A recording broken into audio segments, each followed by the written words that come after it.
네, 주말 사이에 쌓여있는 경제 뉴스들 깔끔하게 한 번에 정리해 보겠습니다. 경제 브리핑 시간이고요. 허란 한국경제신문 기자와 오늘도 함께하겠습니다. 기자님 나와 계십니까? 네, 안녕하세요. 네, 안녕하십니까 기자님.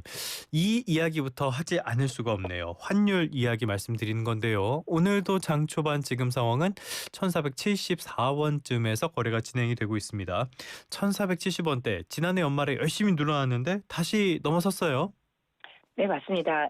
이미 16일 서울 외환시장에서 원달러 환율이 전날보다 3원 90전 오른 1473원 60전에 거래를 마친 건데요.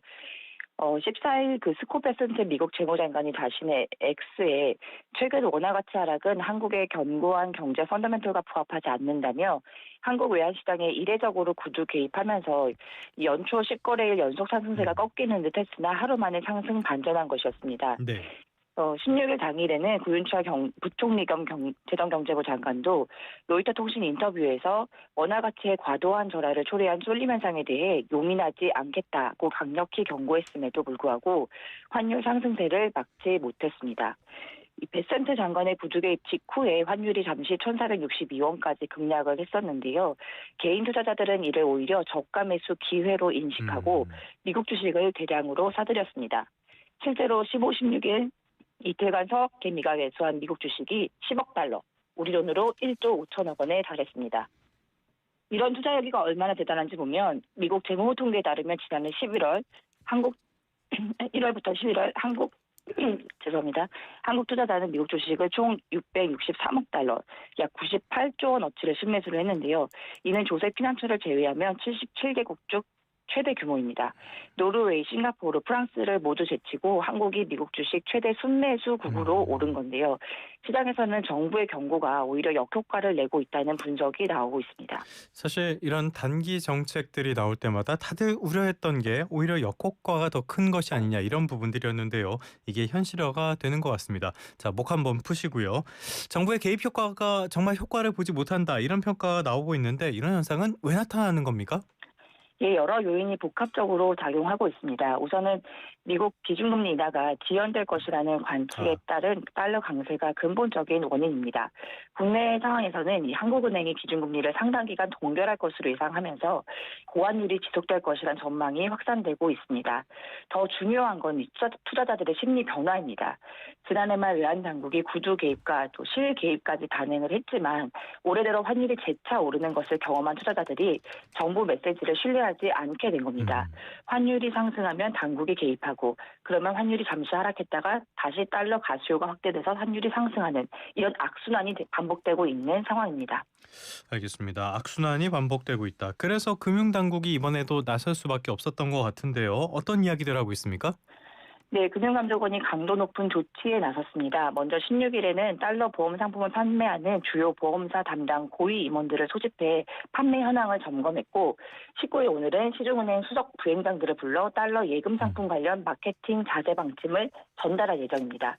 이찬진 금감원장은 앞서 외화 예금, 보험 등이 증가하면서 환율 변동에 따른 금융소비자의 손실 위험도 커지고 있는 만큼 경영진 면담 등을 통해 금융회사의 과도한 마케팅 및 이벤트를 자제하도록 지도하라고 지시한 바 있습니다. 개인의 달러 상품 투기를 환율 상승 요인 중 하나로 보고 관리에 나선 것입니다. 작년 말이나 이번이나 하는 거는 별로 달라 보이지 않는데요. 그러면 효과도 비슷비슷할 것 같습니다. 아무튼 간에 달러 보험이나 달러 예금 진짜 많이 늘어나긴 했나 보죠? 네, 급증했습니다. 먼저 달러 보험을 보면 외화 보험을 판매하는 4개의 생보사의 달러 보험 신계약 건수가 2024년 말 4만 598건에서 지난해 말 11만 7,398건으로 3배 가까이 증가했습니다. 이 신계약 초회 보험료도 같은 기간에 1조 5,495억 원에서 2조 3,707억 원으로 53%가량 늘었습니다. 이 달러 예금도 상황이 마찬가지인데요. 지난달 24일 기준 5대 은행의 개인 달러 예금 잔액은 127억 3천만 달러로 2024년 말보다 9억 1,700만 달러가 증가했는데 이는 2021년 말 이후 4년 만에 최대 기록입니다. 환차익을 기대하는 수요와 또 자녀 유학 등 실수요가 결합되면서 급증한 것으로 보입니다. 자, 그렇다면 결국에는 외국인 투자자들의 움직임에도 영향을 미치게 될 텐데요. 지금 감지되는 게 있습니까? 네, 외국인 투자자들의 국채 선물 매도가 심상치 않습니다. 외국인은 한국은행이 기준금리를 동결한 15일 하루 만에 국채 선물을 2조 7,933억 원어치를 순매도했습니다. 올해 들어 15일까지 누적 순매도액이 5조 1천억 원의 절반 이상이 이날 집중된 건데요. 아. 16일에도 257억 원을 추가로 매도했고요. 이 전문가들은 하는 이 매파적 행보를 보이는 듯한 환손실 우려가 커지면서 국채 선물 포지션을 정리하는 움직임이 이어지고 있다고 분석하고 있습니다. 이 환율이 하락하면 외국인 투자자는 수익 실현 과정에서 더 그렇죠. 많은 네. 원화를 주고 달러를 사야 하기 때문에 이 환손실을 보게 되거든요. 국채 선물 매도가 현물 매도로 이어지면서 환율 상승 압박을 더욱 키우고 있습니다. 국제기구에서는 뭐라고 평가합니까?